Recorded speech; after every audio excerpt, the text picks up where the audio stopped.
Halo, selamat bertemu kembali dengan saya Marga Singgi. Hari ini tanggal 22 Agustus 2025. Saya ingin berbagi seputar mitos kematian. Bapak, Ibu, dan teman-teman sekalian, tentu kita semuanya sudah menyadari bahwa kematian adalah kepastian, sedangkan hidup adalah tidak pasti. Semua orang pasti mati,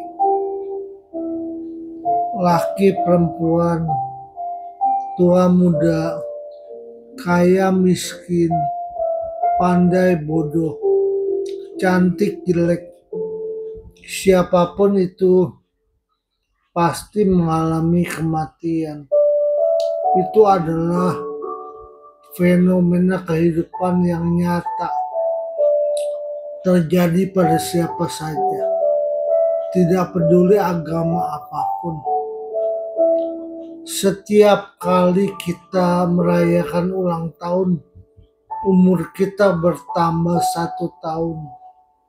Namun pada saat itu otomatis sisa umur kita buat hidup di dunia juga berkurang 1 tahun. Jadi sesungguhnya kalau kita berulang tahun, bukannya selamat panjang umur, tapi selamat pendek umur. Ya, kalau kita katakan begitu, pasti banyak yang protes. Tapi itu adalah kenyataan. Ya, kita semua tetap berdoa, semoga sehat, semoga kita semuanya bisa berumur panjang, menemani anak, cucu, mantu, sehingga keluarga menjadi gembira. Bapak dan Ibu serta teman-teman sekalian, saya hari ini ingin berbagi sedikit seputar mitos kematian. Apa saja? Banyak sekali. Satu, ketika orang meninggal, kalau yang beragama Buddha, Konghucu, atau Tao, biasanya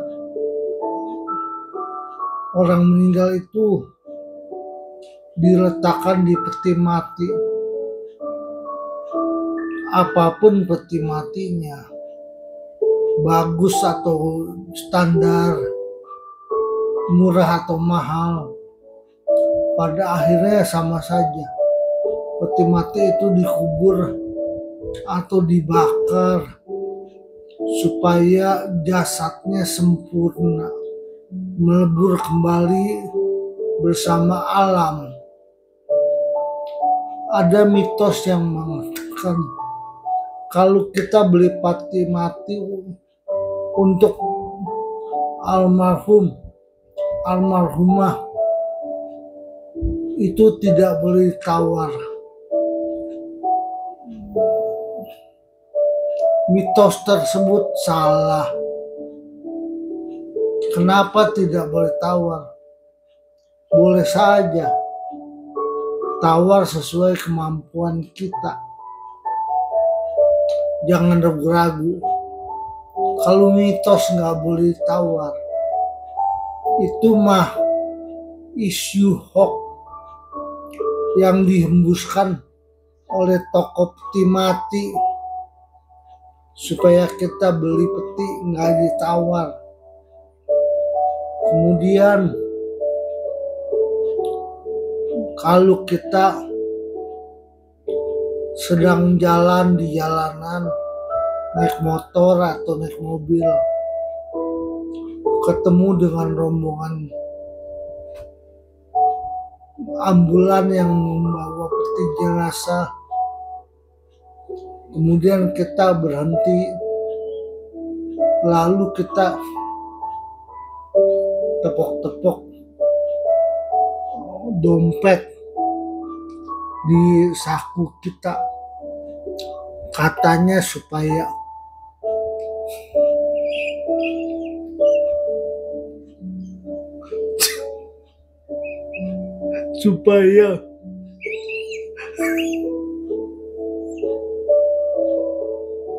dompet tidak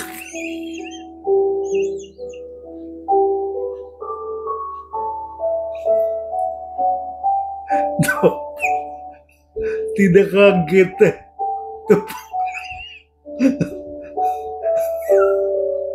Itu mitos yang ngaco. Kemudian ada lagi mitos lain, kalau kita ya pulang dari rumah duka melayat jenazah, kita mesti cuci muka dengan air kembang. Ini sih bukan mitos, ini ada benarnya. Maksudnya kalau pulang dari rumah duka, kita dikhawatirkan kan terpapar dengan ya aura negatif atau suasana negatif. Ya kita cuci muka supaya bersih, tidak terganggu. Itu saja. Tidak ada tujuan lain. Nah, kemudian lagi mitos yang lain, kalau kita menghadapi kematian, maka kita nggak boleh datang sembahyang ke wihara atau kelenteng. Ini juga mitos. Kalau orang yang baru ditinggal oleh keluarga, hatinya kan sedih, maka dia justru harus sembahyang ke kelenteng atau ke wihara, berdoa agar supaya hatinya tenang. Jadi bukan dilarang jangan datang dong, justru harus datang ke wihara atau kelenteng supaya hatinya tenang. Mitos yang lain, kalau ada anggota keluarga yang sedang kedukaan, baru meninggal keluarganya, dia nggak boleh datang ke rumah teman atau saudara karena bawa sial. Ini juga nggak benar. Kenapa nggak benar? Itu mah cocokologi. Datang atau tidak datang itu tergantung si keluarga yang bersangkutan yang didatangi. Pandangan dia gimana? Boleh nggak datang? Kalau boleh ya nggak apa-apa, datang aja. Tidak ada hubungannya dengan kesialan. Lalu kalau keluarga yang baru kedukaan, tidak boleh kondangan ke perkawinan, nanti sial. Ini juga pandangan yang salah. Boleh saja kalau dia nggak mau datang, dikit-dikit bilang gue lagi ciong karena abis kedukaan nggak boleh datang. Itu mah namanya bukan ciong tapi pelit. Nggak mau keluar angpau, dikit-dikit ciong, nggak begitu. Kita mau datang ke suatu pesta ya boleh saja. Tapi jangan menyolok, pakai baju sederhana, jangan pakai emas perhiasan. Lalu mitos yang lain, nggak boleh nonton TV. Boleh kok. Nonton berita TV boleh. Yang nggak boleh itu kalau nonton TV-nya acara yang gembira, musik-musik sambil beriang gembira, itu tidak ada etika, nggak pantas. Nanti bisa menimbulkan tidak simpati dari orang yang lihat. Lalu ada yang bilang kalau habis kedukaan nggak boleh pakai perhiasan. Ya tergantung keluarga yang bersangkutan memutuskan memakai putih berapa hari. Tiap keluarga beda-beda. Ada keluarga yang memutuskan begitu dikremasi atau dikubur langsung selesai, tidak ada masa berkabung. Ada juga yang memutuskan 7 hari, 49 hari, 100 hari, 1 tahun, atau 3 tahun, silahkan. Keluarga yang paling tahu. Nah, selama masa berkabung itu kita jangan pakai perhiasan yang berlebih. Kalau jam tangan aja ya boleh dong. Itu kan untuk mengetahui waktu. Kalau pakai perhiasan yang berlebih, dilihat orang tidak pantas. Kenapa sih kalau masa berkabung 3 tahun? Itu ada sebabnya, karena dianggapnya seorang anak atau bayi setelah usia 3 tahun baru bisa lepas dari asuhan orang tuanya, disapih sama orang tuanya. Jadi kalau belum 3 tahun diangkatnya masih perlu bantuan bimbingan orang tua, maka diputuskan bahwa masa berkabung kepada orang tua itu 3 tahun. Tapi kalau sanggup 1 tahun masa berkabung ya silakan. Sanggup 100 hari, sanggup 49 hari, sanggup 7 hari, atau bahkan sanggup selesai dikremasi, dimakamkan, bisa melupakan jasa orang tua yang gak apa-apa. Itu silahkan saja. Bapak, Ibu, dan teman-teman sekalian, itulah mitos seputar kematian. Lalu persembahan di meja sembahyang kalau meninggal orang tua itu apa? Ini juga tergantung keluarga.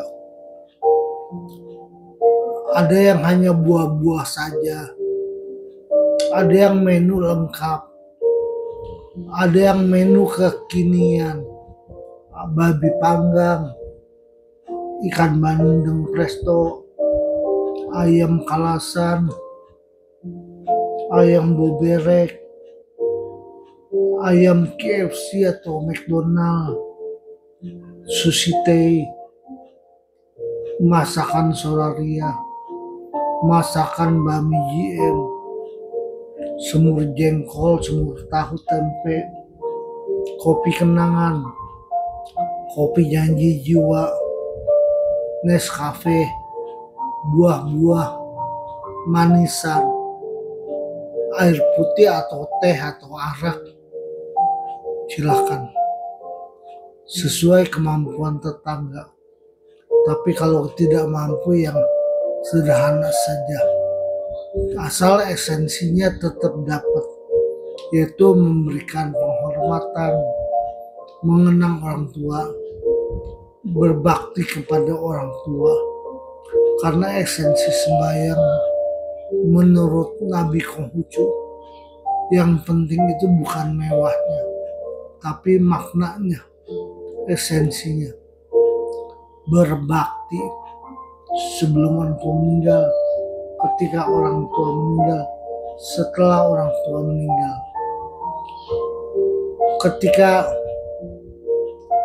dalam peti masih di rumah duka, biasanya kita keluarga membakar jinfua satu persatu.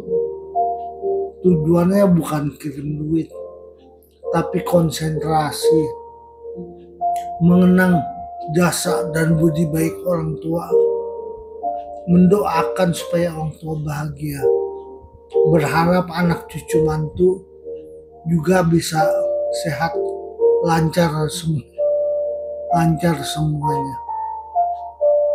Apakah makanan bekas sembahyang boleh dimakan? Boleh kok, itu ciapengan, makan keberkahan. Nggak boleh dimakan karena itu bekas setan disedot. Emangnya orang tua lu setan? Emangnya orang kakek nenek setan? Gak apa-apa, makan aja.